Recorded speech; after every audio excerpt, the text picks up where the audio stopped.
welcome to our session this afternoon. We've all been rushing around, but you got about, 18 minutes of standing up and walking over here, getting some sunshine. So I hope we're all a little bit more energized. It's been an incredible morning. And just another shout out to the JCC for being the center of this amazing, important conversation that we all need to have. And I feel sorry for people who couldn't be here. So our workshop today has an interesting title, right? Progressive American Judaism and Entrenched Israeli Orthodoxy, can they find common ground? That's not a leading question by any means, right? And it's not really a fair fight here today, looking at our panel. Poor Daniel Gordis, I think, was labeled as the representative of Orthodoxy, which is a label that he will quickly dissuade us of. He'll deal with it. And I don't want this to be a battle. It's not going to be a fight. It's going to be a discussion of the topic. And I wanted to give each of the panelists first about 5 minutes to look at the question as posed. Can the American liberal movements, American liberal Jews, find common ground with the Israeli rabbinate, with the state of, or non-state of religious pluralism in Israel? Is it disingenuous for us to think that American liberal Jews can overlook that rift that has been created? Or are they separate conversations? Are they the same conversations? First, I wanted to turn to Einat Wilf to my right, and she is a politician and a foreign policy expert, among other things. She was the foreign policy advisor to then Vice Prime Minister Shimon Peres. She is a senior fellow at the Jewish People Policy Institute. Yeah, there it is, and a former member of Knesset. And after she speaks, we'll hear from Dr. Daniel Gordis, who is a fellow at the senior vice president at the Shalem Institute. Let me get that right. I think it's fair to call you a pundit of Zionist and Jewish thought. Sure, you write about it, you think about it, you've written books about it. We look to your words on that topic, and he's the founding dean of the Ziegler School for Rabbinic Studies at the University of Judaism in Los Angeles. Was it called that then? America. It was then, okay. And on my far right, we will then hear from Rabbi Dennis Eisner of Peninsula Temple Bethel in San Mateo, who sits on the Israel and Global Committee of our local San Francisco-based federation, and on the Northern California board of APAC. And he will be speaking, I think, a voice that has not yet been represented in this conference, which is the pulpit rabbi in our own community and what's really going on the ground. So I look forward to what he has to say. So first, let's turn to Einat. Can we find common ground between American Reform conservative Jews and the entrenched Israeli Orthodoxy? And as a self-professed secular Jew, you use the word atheist. Does it frustrate you that we keep bringing up this topic? So today I posted a little thing to say that I'm here, and I said I'll be participating in 2 discussions. The first should we be equal stakeholders in a common future? Yes. And does Orthodoxy and progressive Judaism have common ground? No. And I made it very easy for people to follow my talks. So I have a colleague at the Jewish People Policy Institute, and he wrote a wonderful piece. I urge you to look it up. I think it was published in the Times of Israel. And he made the argument, he said, American Jews are Protestants, Israeli Jews are Catholics. And he basically argued, and that's to your point as well that you mentioned, that the way that each community developed its relationship to the notion of religion comes from a very different historical branch. And as a result, we find it very difficult to talk. And that Zionism came from the European Catholic and later Republican tradition, where the state basically subjugates the church. In America, you talk about separation of church and state, and as much as you're proud of it, I know you're still struggling with it. But in Europe, they don't have separation of church and state. They have subjugation of church to state. That was part of the battle. And this is the model that Israel adopted, that you basically subjugate the church for the national political purposes, as a boundary maker, as an element of ritual, but it's a very, very different model. And as a result, we often find it very difficult to have a discussion.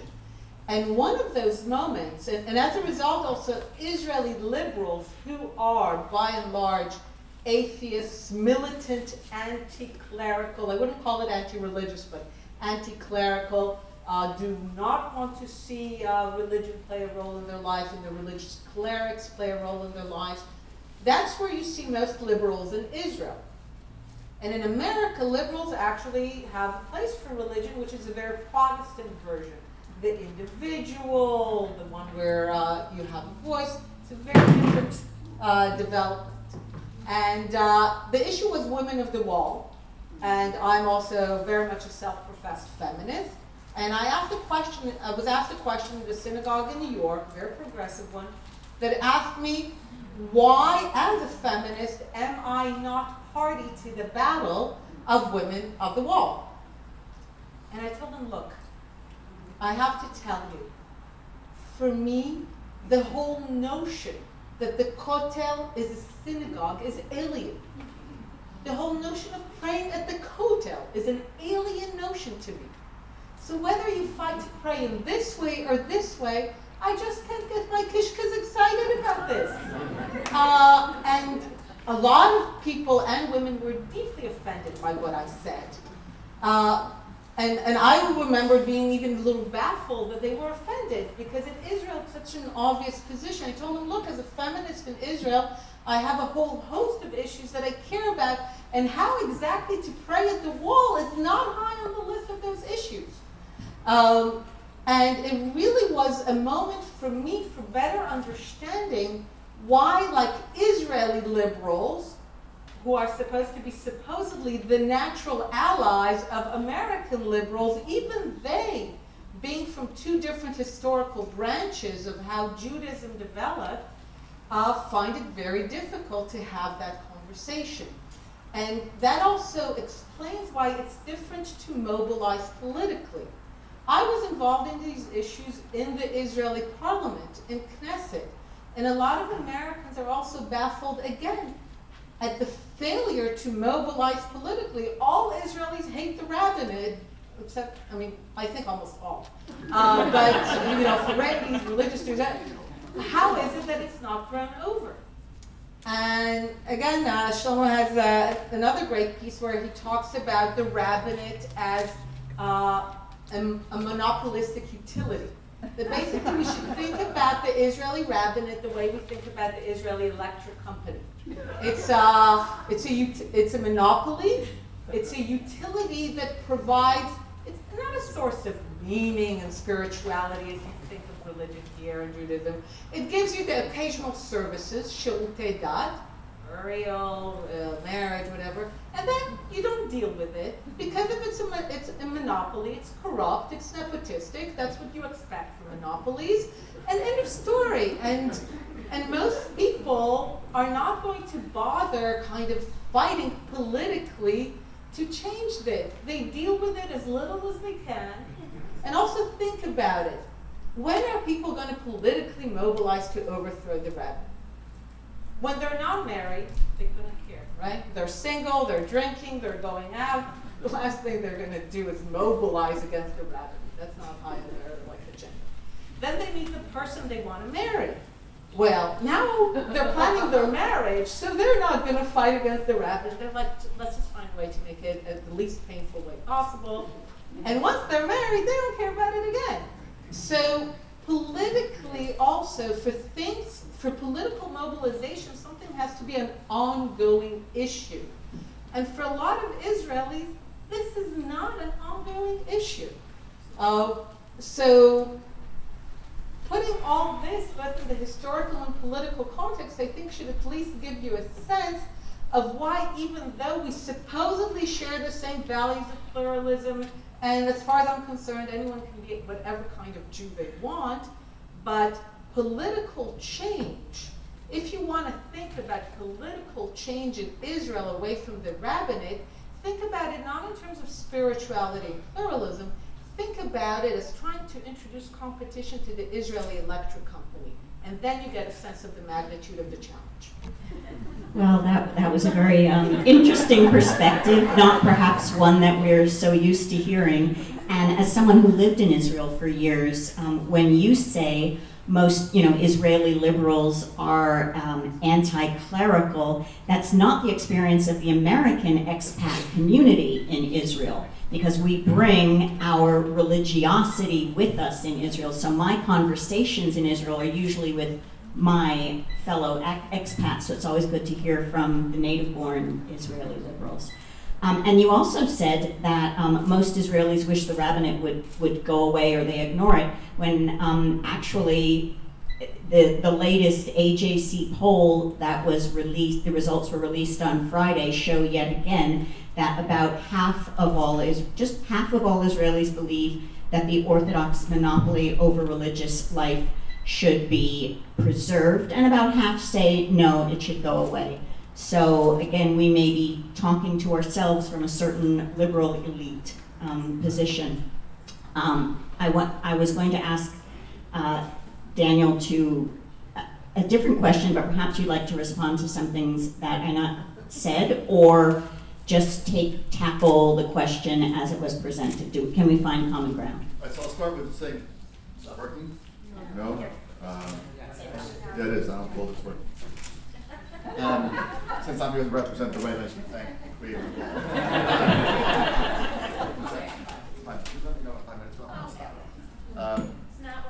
It's not working. All right. Jews can't even agree on if they can hear. I'm bothering with the rabbinate. But anyway, let me say a couple of things very quickly. First of all, I agree with almost everything that Einat said. In order for political change to happen, one of the things that you need, by the way, is a constituency.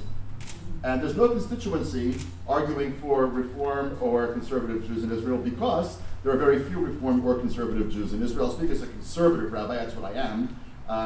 The reason that there's very few conservative Jews in Israel is twofold. Very few conservative Jews make Aliyah, and the conservative movement in Israel has been remarkably and impressively ineffective at getting any real, there's exceptions here and there, and the Reform movement has done much better, but you can make fun of yourself before you can make fun of anybody else.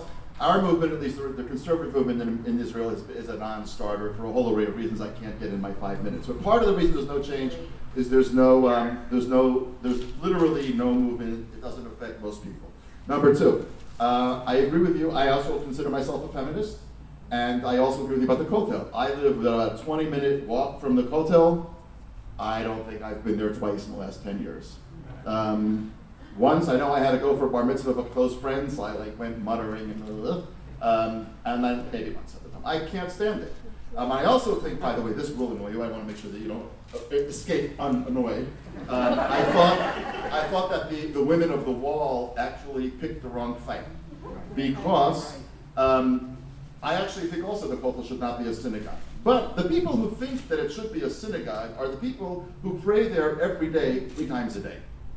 People who want to go once a month or once a week to make a political statement, it seems to me, should not do that. The Reform battle should be over conversion and marriage and equal funding of synagogues. You don't really, but they don't have any intention of going to the Kotel 3 times a day, every day, and davening there. We all know that. They don't daven anywhere 3 times a day. So why pick on the most sensitive spot? Let's deal with the legislative issues that, it seems to me, are much more central to the health of the non-Orthodox movements. Now, as a conservative rabbi, I'm not allowed to do marriages in Israel, right? Because I'm not Orthodox, I'm not real, blah, blah, blah. So my daughter got married 5-6 years ago, and she was then in law school, and she was told there's no way to escape the rabbinate. Even if you get married outside the rabbinate, if you ever get divorced, you have to go through the rabbinate. And she was convinced that she was at Hebrew University Law School. She was going to be the one to figure out how this could be done legally, halachically, blah, blah, blah. So she met with this rabbi and this expert, I paid for this rabbi and this expert. She met with that rabbi and that expert. I paid for those too. And she wrote this whole thing up. And then finally she went to the uber expert, who's both a guy who's a graduate of yeshivot and a very impressive lawyer. And he sat her down and he told her in no uncertain terms, there's no getting around this. This is the law. You can get married by, a monkey wherever you want. If you ever get divorced, you have to go through the rabbinate. You're not going to break through that wall. And you should know, by the way, that anybody who does a halachic wedding, a rigorously Jew law, whatever, wedding in Israel, not through the rabbinate, is actually subject to arrest, technically. So this she's telling me, and she's crying, of course. And then she says, so will you do the wedding? So I said to her, absolutely. It was Wi-Fi in jail, like 2 years with no meetings and Wi-Fi. So we never resolved whether or not there was actually Wi-Fi in jail, but I did the wedding in front of about 600 people and video cameras. Meaning, I did the wedding not only because my daughter wanted me to do the wedding, but the more people that do that, the more we're actually going to be able to break the back of the rabbinate. And there's like hundreds of couples that are doing this every year, and there's competition within the rabbinate and so on and so forth. And this leads me to the question of whether there's any common ground between progressive Jews and the rabbinate. I'm going to be very honest, I didn't annoy you enough the last time, so now this is the point where you sort of fasten your seatbelts and restore your tray table to its original and upright position. But not only ultra-Orthodox people, but mainstream Orthodox people, and even non-Orthodox but sort of standard Israelis see, when they see progressive Judaism, is a Judaism that doesn't require anything of you. That's what they see. That's what they say they see. I'm not among them. You can't shoot me, but you can. But that's what they see. And they say, by the way, even the secular people are among us, we at least have to do something for 3 years. Like there's a sense of commandedness by virtue of being part of Israeli society. So even if I eat treif on Yom Kippur, which I'm most Israelis do fast on Yom Kippur, there's a sense of obligation to the larger whole for which I have to suspend my autonomy. And Israelis will say, either in more sophisticated language or less sophisticated language, that's always been key to a kind of Judaism that can preserve itself and sustain itself for generations and centuries. What I see in America, in progressive Judaism, they don't know denominations so much, what I see is not sustainable. So it's very hard for me to get all worked up about something that is not really sustainable. So you should just know that part of the dialogue is a dialogue about, forget politics, forget rabbis, forget rabbinate, what makes a sustainable Judaism? That's actually a fascinating question that Jews ought to be talking about, even if Israel were not part of the picture at all. Let me tell you why, having said all of that, I actually think that the rabbinate is a very important issue even for you, but we got to tackle it in the right way. The rabbinate's an important issue. There's a very interesting book by, come to me in a minute, whatever, in which he talks about, it's only in Hebrew, so it kind of doesn't make a huge amount of difference. Anyway, but I'll give you the name of the, because I think there was actually a précis online somewhere in English, but there's a guy that's done an analysis of Ashkenazi Judaism versus Mizrahi Judaism. So the Jews that came from Eastern Europe, etc., and the Jews who came from North Africa, Yemen, Iraq, Iran, etc., etc. And what he points out, and don't forget, majority of Israelis now are Mizrahi, not Ashkenazi. You and I are all the minority, most of us in this room, okay? He says that Ashkenazi Jews obey their rabbis more. Mizrahi Jews respect their rabbis more. For Ashkenazi Jews, it's an issue of obedience. For Mizrahi Jews, it's a sense of loyalty and reverence. And that means that it's a kind of a suspension of the theological, philosophical rigor that many of us bring to these questions, and it's much more instinctive. That's okay. The problem is that the chief rabbinate, which actually feeds off of that instinctive loyalty, and that's why you get these numbers that you were talking about before, the chief rabbinate, to me, its problem is, I don't really care if it mistreats Reform Jews. I do, but though I'm just trying to be a little bit, keep you awake. And I don't really care if it mistreats conservative Jews. I care is that it's actually projecting to 6 million Jews in Israel a completely myopic view of what Judaism is. Forget the 15 Reform Jews and the 18 conservative Jews the other way around. There's millions and millions of Jews in Israel, about 80% of Jews in Israel who are not religious, who see Judaism as something pathetic and medieval, and to me the tragedy of the chief rabbinate is not what happens to populations who mostly don't live in the country, but it's the richness of Jewish life that actually that touches very few Jews, because you have the most medieval, most literally non-Zionist or anti-Zionist rabbis now hold up in the office of the chief rabbinate. The office of the chief rabbinate actually moved out of Heichal Shlomo, the main big synagogue, because that was owned by the government. It just tells you something. What should we do? And here's what I'm going to say, what I said to Yehuda Kurtzman.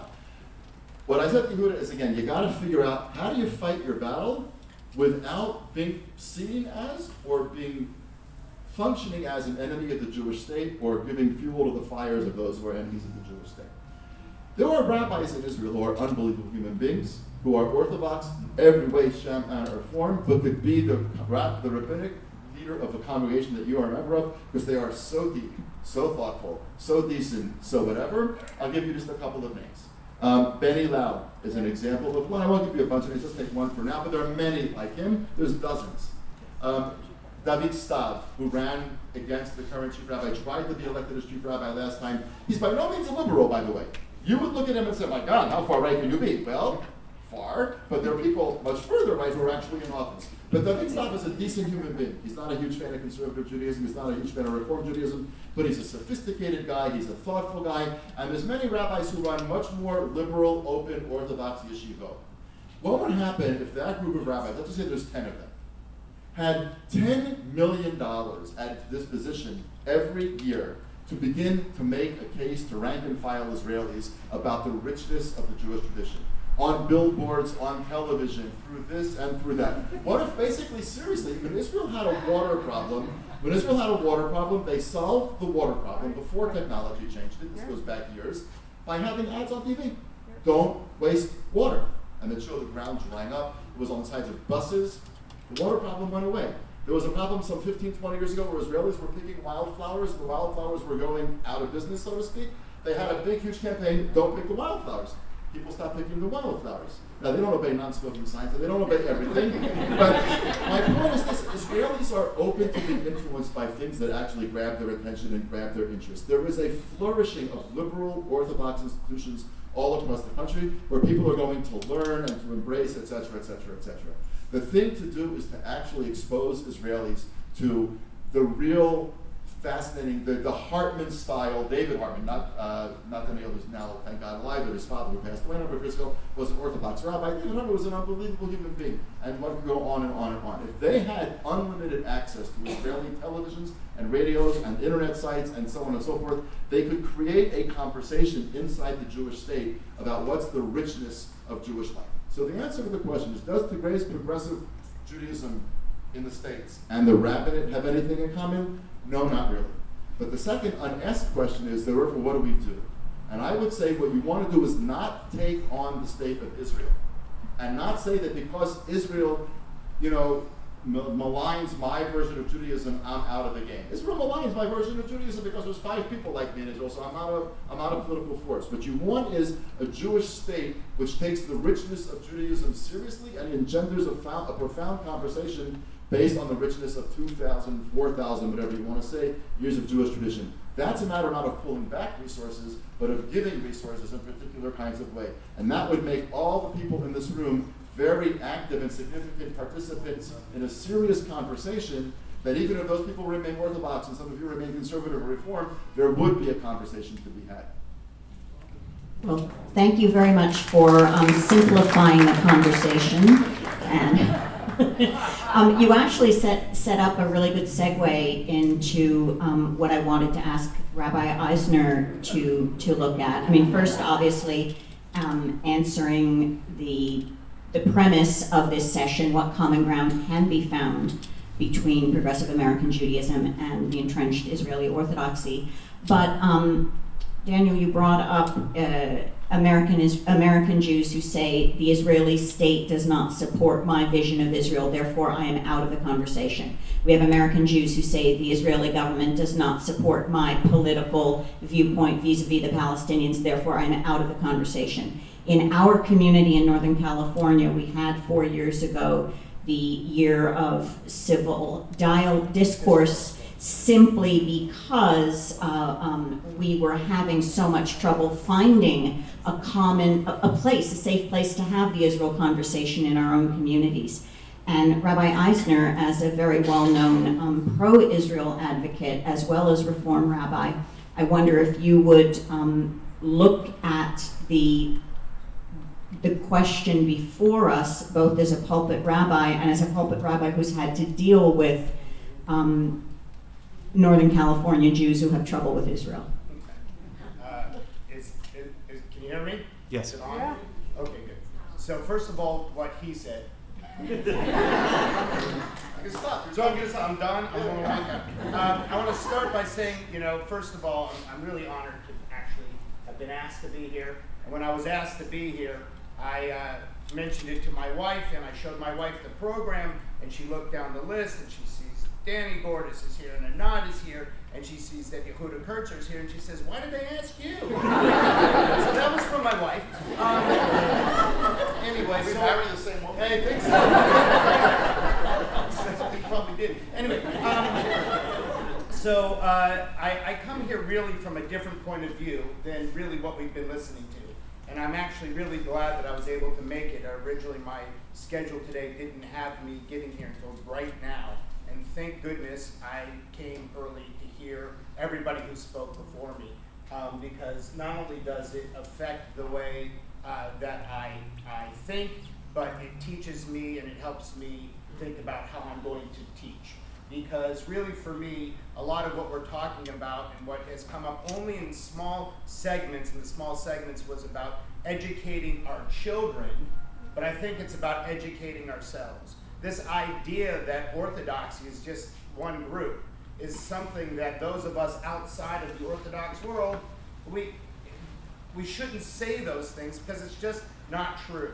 The Orthodoxy in Israel can, some people divide it into, either Ashkenazi and Sephardi, but it could be 5 groups. It's National Zionism. It's all different types of Orthodox groups, and I think we really need to be educated. And you flip that over to the other side. If there's any thought that the Orthodoxy, the entrenched Orthodoxy in Israel has any real idea of what progressive Jews are like in North America, they don't. They don't really, and the interactions between the groups are not at the level of what they should be, could be, ought to be if we were talking about common ground at a very, very deep level, or are we talking about common ground on a level so that we could coexist and be in the same place and be together without trying to kill one another?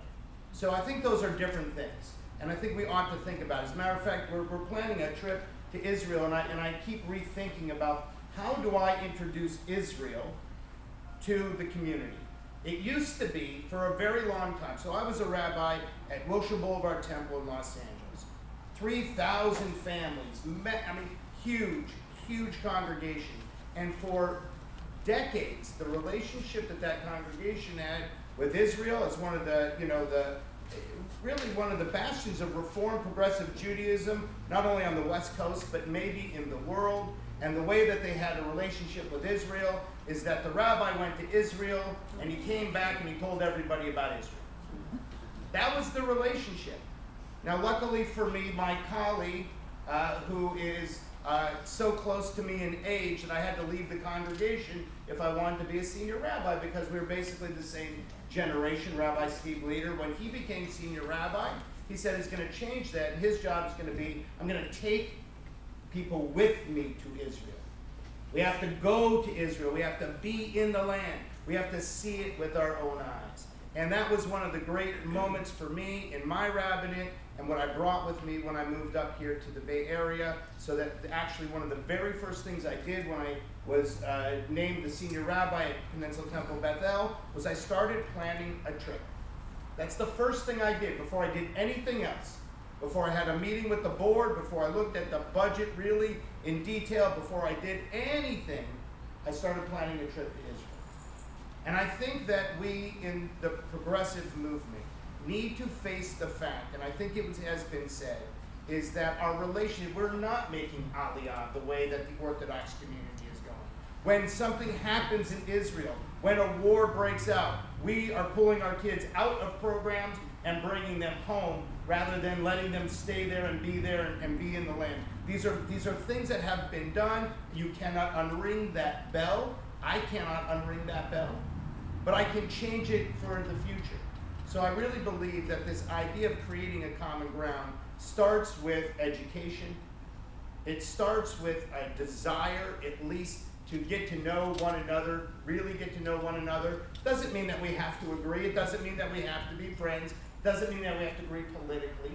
But I think if we could have some understanding at a deep level of who each other, where we come from, then maybe we can also see where could there be common ground. Somebody said to me, well, as a matter of fact, it was Phil, who was sitting right here in the front row, says, all this is great, now what do we do? What do we do? So I think that that's where the pulpit rabbi comes into play. I think that's where my job, different from, I think, where the two of you sit, different from the institutions that you are responsible to, the constituencies that you speak to. I think that my responsibility is on that front line. It's on that front line of saying, number one, let's educate ourselves. Let's educate ourselves not only about each other, but let's educate ourselves about Judaism, about Jewish customs. Let's not be so afraid of those things that we kind of dodged for many, many years for lots of different reasons. But let's dig deep. Let's pick up the difficult text. Right now we're studying on Shabbat morning, we're studying the book of Jeremiah. Anybody study the book of Jeremiah?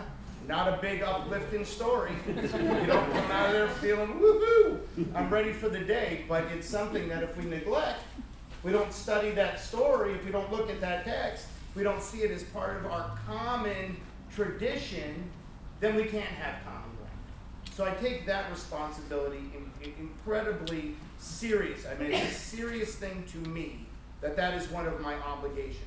And the next thing is also, and I want to go to something you said earlier because it really stuck with me. You talked about that our discussions are about territories and borders, Palestinians, external threats. And then our story is about the rabbi. And I think that if we only let ourselves become bifurcated into that is our relationship with Israel, we're in trouble. All of us.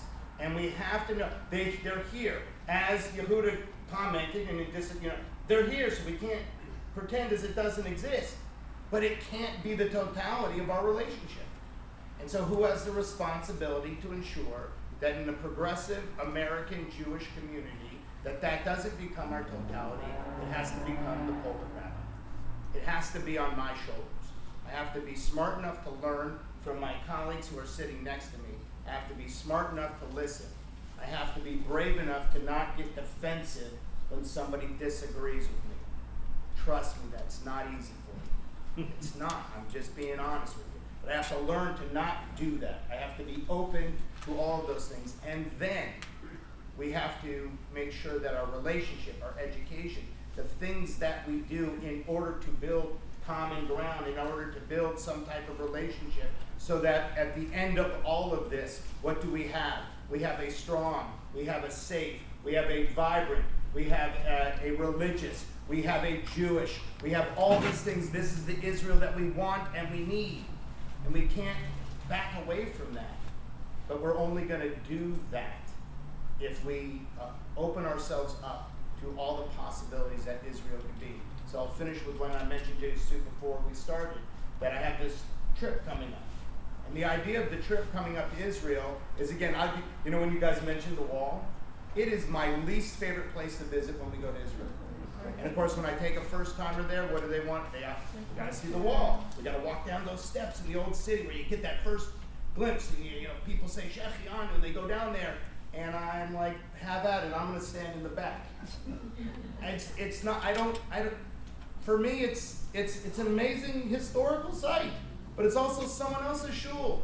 And if I want to go to someone else's shul, I know that I go, and I'm gonna go under their auspices. I'm gonna do what they say. Now, does that mean that I don't believe that the women in Israel should have rights and I don't believe in egalitarianism? Of course not. I do. But I don't know if that's the fight I want to fight. I think marriage and conversion, much more serious fight than the wall. And I think we've kind of missed that.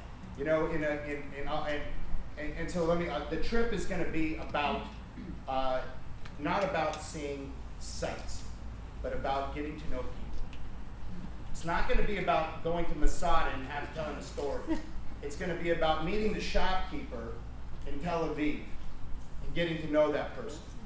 It's about going to go up to the north and do a cooking class with Arab women and learn how to go into their homes, meet them, get to know them.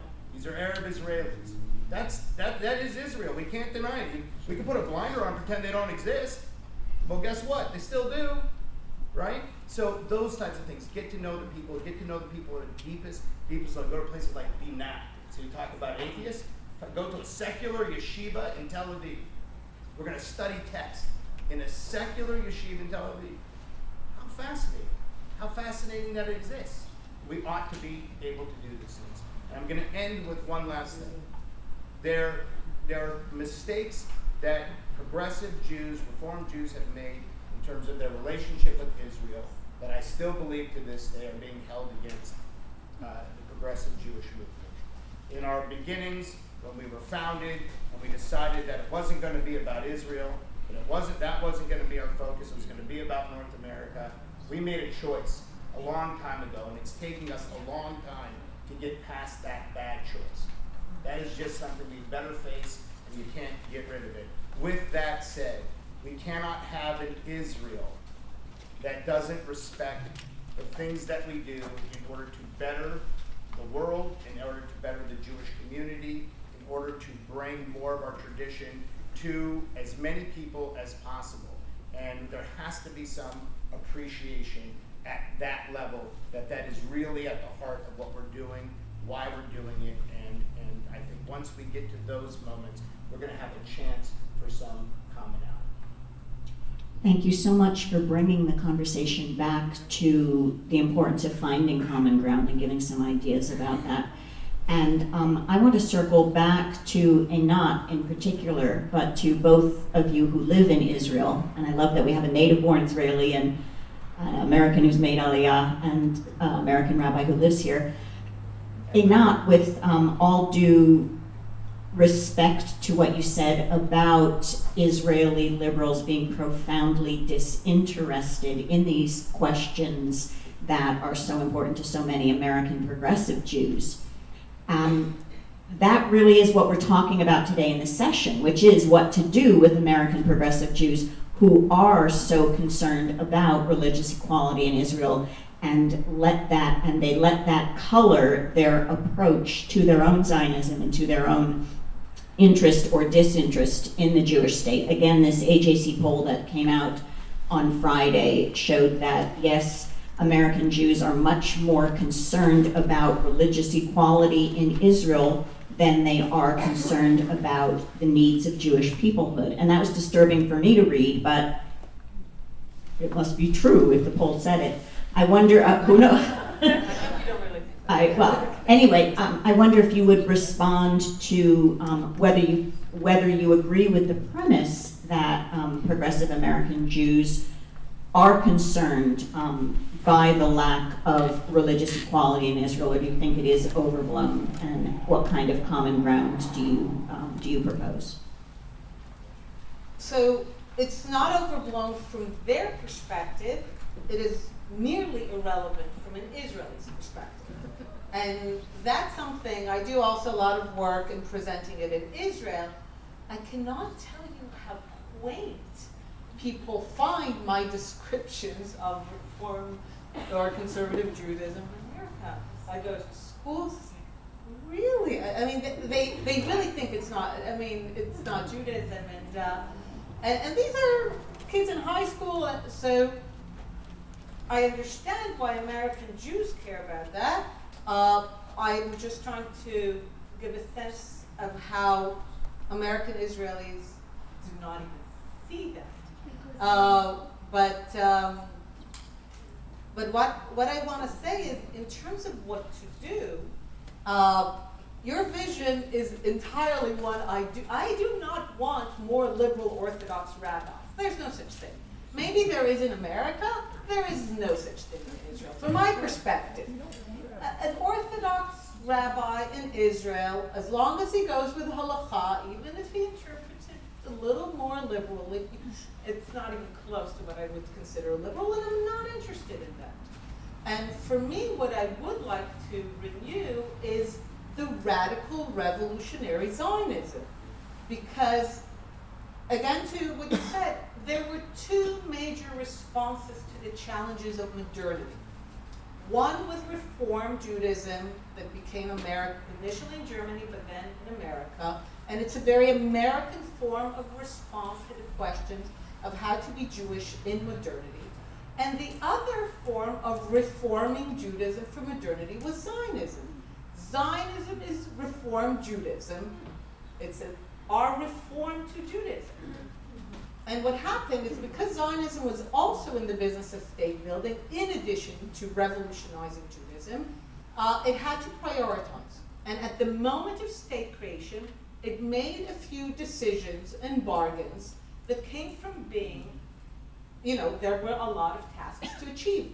And one of them was to outsource certain questions, and as a result, to stop the process of revolutionizing Jewish life, which Zionism in the beginning, that was one of the biggest things they did, from everything to changing how we celebrate our holidays and the calendar and the kibbutzim.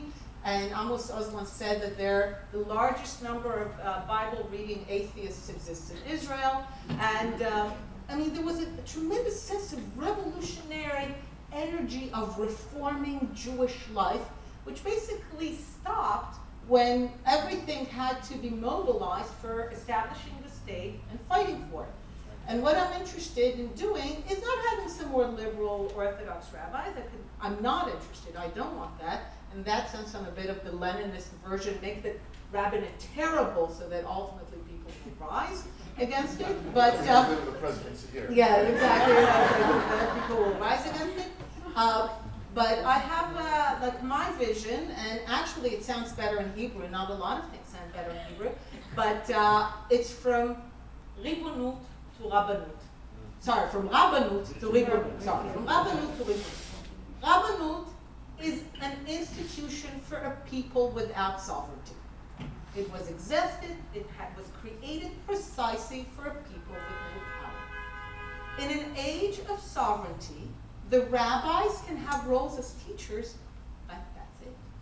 I don't want, and I don't think rabbis should have any role, aside from, again, a small community teaching role in a sovereign state. And I think this is the revolutionary part of Zionism that has been stalled. And I want to renew that. And as I said, that's what I said in the Knesset when there were debates of recognizing conservative Jews and Reform Judaism. I said, this is all very nice. But actually, I don't think rabbis should have a say, certainly not a political say, on conversion and marriage. Conversion and marriage should be on a sovereign state determined by the sovereign state, and it's the end of the Rabbanut and the beginning of the Ribonut. That's what being sovereign is. And the fact that we still have a political role for rabbis is something that we made out of exigency at a moment in our revolution, but we need to retake that revolutionary Zionism and go all the way. Can I just want to respond because I think what you bring up is such a critical point.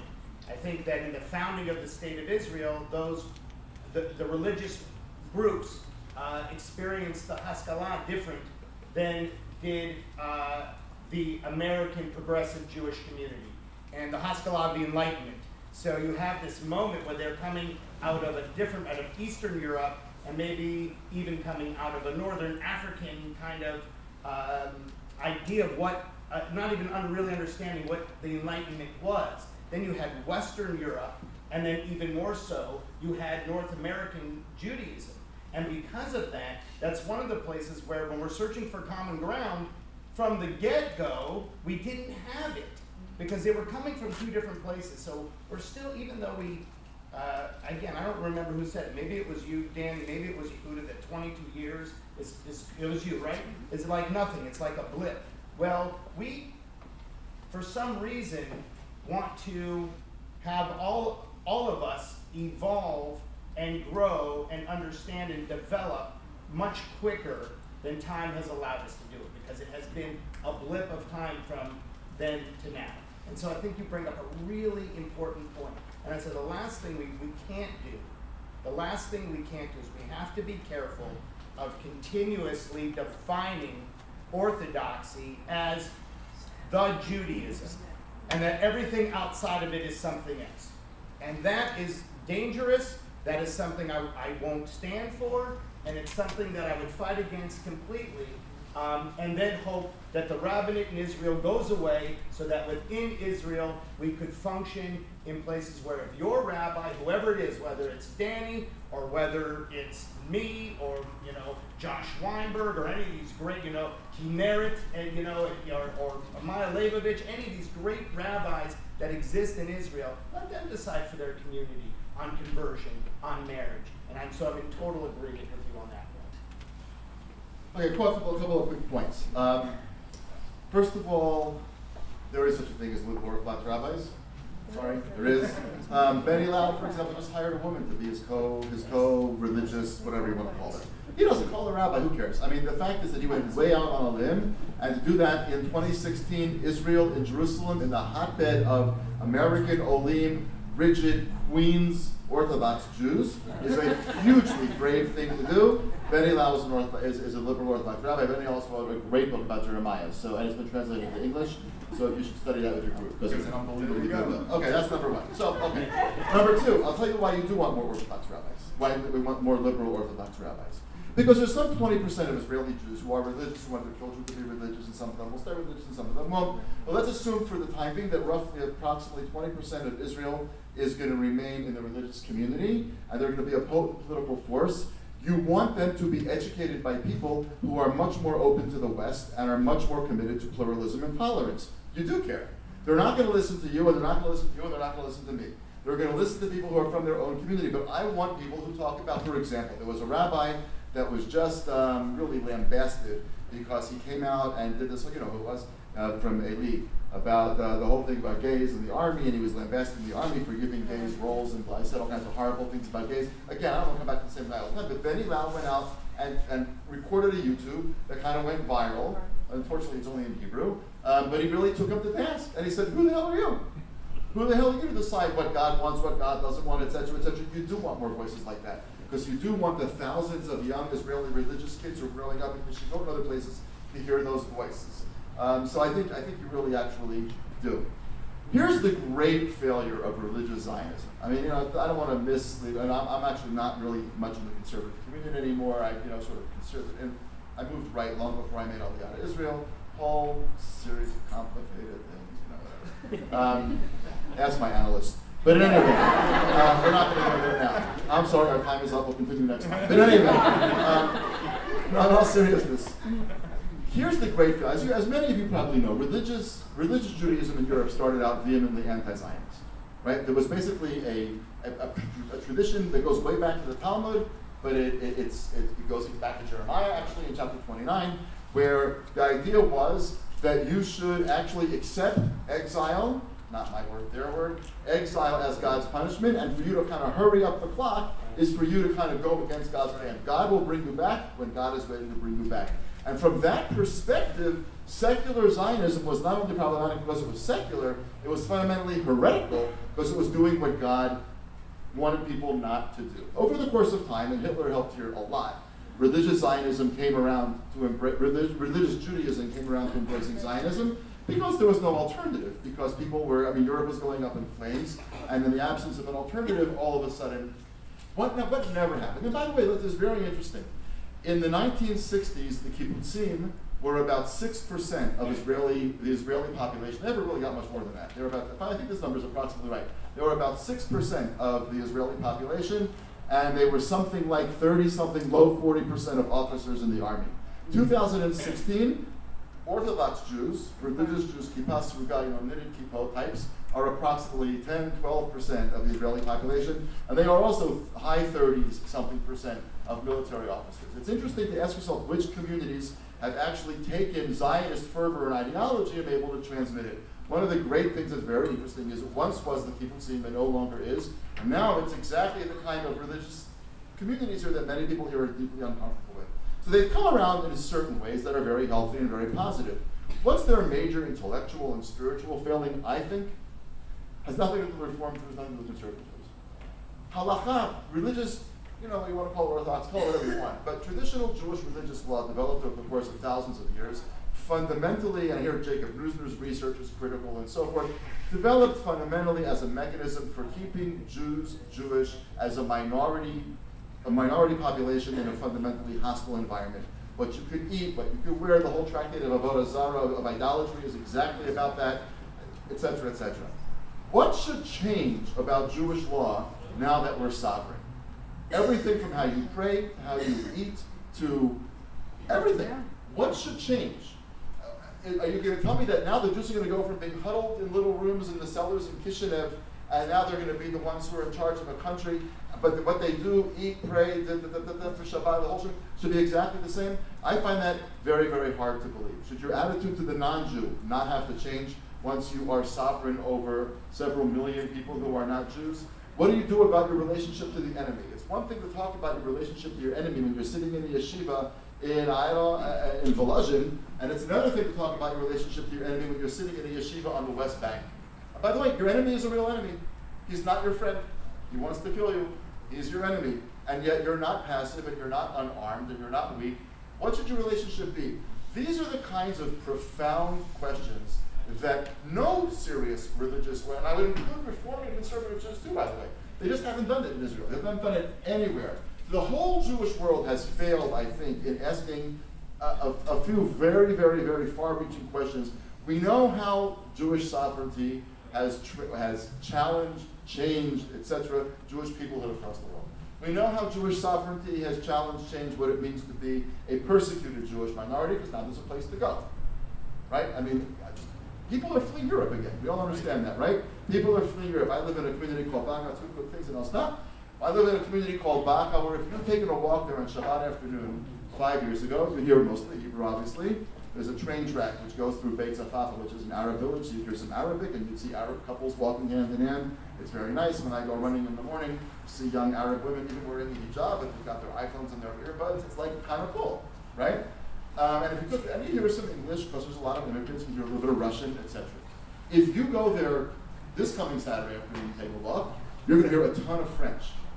Our neighborhood is becoming French because these people are literally fleeing Europe again. We have to remember, for all who want to criticize Israel, they don't have to wonder whether there's a place to go. The United States ain't going to take them. England doesn't want them. It's not any better there. Have to remember that, unfortunately, some of the things that we thought were in the past about Israel's important are not in the past. It has its advantages. The bakeries in my neighborhood are getting much better. So, so we have to remember, by the way, also that sovereignty has changed a lot of things, but it hasn't changed fundamentally the way we look at religion. So it's going to take some time, but we have to push, and that's where I think our conversation should go. I want to end with one thing, and then I won't do whatever you all have your time. And I would say this about Yehuda also in the morning. We disagree about a lot of things, but I would say this about every conversation. My daughter married the same daughter that I paid for to have all these things. She married a thoroughbred Israeli guy, born in Israel, raised in Israel, blah, blah, blah. Sits around the Shabbat table a lot, thank God. And he once blurted out, I think after they were already married, so I couldn't grab her back. And that's when he really started to disagree. I noticed that after the wedding, everything changed. But in any event, he once blurted out, he says, no, half the conversations you have at this table, I don't understand. Because you guys worry all the time. And he was not being facetious at all. As you diaspora Jews who are in your 50s, you worry all the time. He says, I was born in 1986. I have never in my life had a nanosecond when I was afraid that the state of Israel could be undone. Never. He was in the army for 7 years. Right? He's done his share. That's everyone. Yeah, intifada, unpleasant, yes. Scary, yes. Bring down a country, not a chance in the world. Because we have a completely different way of looking at the world. Now, here's where I think he's right about a lot of things. He's wrong about the following. I think a younger generation of American Jews actually believes that Israel's security and survival is as guaranteed as the rising of the sun. And that is actually false. Where my son-in-law is right is the Iraqis are not going to do us in, and the Iranians are not going to do us in, and the Lebanese are not going to do us in, and Hezbollah is not going to do us in. They're not going to do us in. You get done in by a pen. You don't need a jet, you don't need a tank, you don't need a bullet. You just need European countries to start saying our airlines are not flying to your country, and your airline's not landing in our country. The FAA did that in 2014 for about 36 hours. I can tell you, it felt very bad for a second to know that if that was copied, which a lot of European airlines did, you actually couldn't get out of the country. It's impossible to describe exactly what that felt like. I mean, both. But no, I'm saying if they said that your airline wouldn't be able to land it, that takes a pen. That's how the world brought South Africa to its knees. Because the world decided that South Africa was a fundamentally, at its very core, immoral enterprise. The danger that all of us, and I'll put myself down in the American camp for a second, the danger that all of us American Jews who are frustrated with all sorts of things, rabbinate, religion, occupation, and there's a lot of things to be frustrated about, have to be very careful about is not to put fuel in the engines of those people who want to bring Israel to its knees, though he brought South Africa to its knees. The IDF cannot stop that campaign. And it can happen. And if you don't believe me, ask South Africans. It can happen. All you need is a pen. And the world's getting closer and closer and closer to that day. Which is why my last sentence would be that while we have many things to worry about, many things to be concerned about, many things to be angry about, I share all your frustrations. At the end of the day, I disagree with my son-in-law. I think Israel's much more vulnerable than he thinks Israel is. And I think all of us who care about the future of the Jewish people need to understand that without the Jewish state, the future of the Jewish people looks nothing like what we imagine it now to be. And we have to figure out how to gauge our response and our objections and our frustrations in such a way that nobody looks back and says, we were the generation that actually fueled the work of European capitals in making sure that the Jewish state had a 100-year run, and that was it. Wow.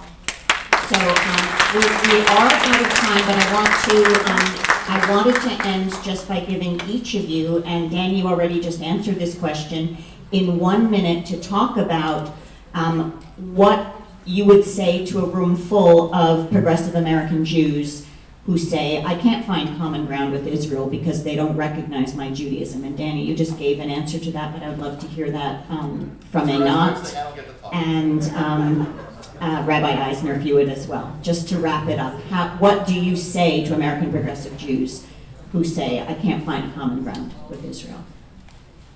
In a minute. My answers would be two. The first, I would empathize, and I do think some of my work in Israel is about getting Israelis to acknowledge that the decisions they make in Israel have implications for the wider Jewish world. What you sometimes hear in Israel when there's a debate about conversion is that how many children of Reformed Jews where the mother is a Reformed convert are thinking of making Aliyah? For those 17 people, we don't need a major kind of crisis or legislative crisis. And my argument is always that it's not about the technical specificity of someone who was born and will make Aliyah and the conversion. It's about the fact that Israel now is so dominant in Jewish discourse that when Israel makes a decision for Israelis, it needs to begin to understand that it sends a message to the entire Jewish world about who's considered in or out. And that matters, and Israel has to assume responsibility for the position it now occupies in the general Jewish world. My other answer would be far broader, and it would be this. There are two basic schools of morality, and progressive Jews want to think of themselves as being very moral people. One way of being moral in a lot of systems of thought is you are moral the more you distance yourself from life. The less you eat, the less you have sex, better to abstain completely, the less you engage with people, with money, the more you distance yourself from life, the higher you become as a moral person. A lot of school systems have that. Judaism, that's almost never had that. For Judaism, the view of morality is that you become a moral person by engaging in life. You are a moral person when you eat a lot, when you have sex, when you deal with money, and you do it within a system of rules, but the notion is that you engage in life. Now, once that you engage in life, it becomes messy and dirty. And morality becomes messy and dirty. And a lot of Jews, especially progressive Jews and especially young ones, have developed a vision of morality that says, I am going to be moral by just doing nice things. And Israel is this annoying stain on being this beautiful, progressive, pristine identity. So I'm just going to distance myself from that. Some of them engage in what I call active distancing. I'm going to hold up a big sign that makes it clear to everyone that I have nothing to do with Israel. Then I can maintain my pristine, progressive Jewish credentials, which are now highly valued in American society. But I want to argue that that is the exact opposite of being a moral person, and certainly being a Jewish person. You become more moral when you engage in the messiness of life. And what Israel is and has been for the last decades and more is the greatest effort the Jewish people have ever engaged in to engage more in life. Not just about community and family, about how you deal with wars, with enemies, with budget, with social justice, and that's when it gets messy and problematic. But if you want to be Jewish and moral and to truly be progressive, test yourselves against real issues, real dilemmas, real problems, and don't make life easy for yourself.